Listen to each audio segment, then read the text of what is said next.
It's something relatively new to Kansas, using beet juice to help treat roadways during winter weather. Comes in, looks like molasses. The sugar that's in the sugar beets that comes off of that when they're processing, something that they found out that it works well with salt to use on the roads. It helps to lower the freeze point to where the water molecule does not freeze as solid. It'll keep it more of a slush. Now crews are busy learning how to mix, store, and when to use beet juice. Beet juice is typically used when it gets down to about 15 degrees or falling.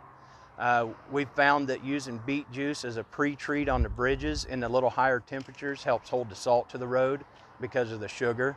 So we like to use it even up in the 25-degree range. It not only helps the salt adhere to the road, it also reduces the amount of salt needed, helping the environment. The less salt we can use on the road, the better off we are.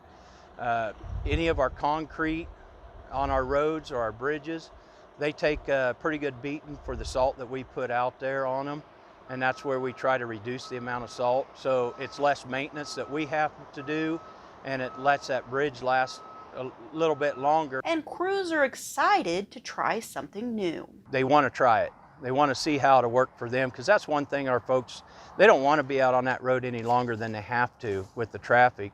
So when we can keep that salt to the road to work longer, that's a plus for KDOT.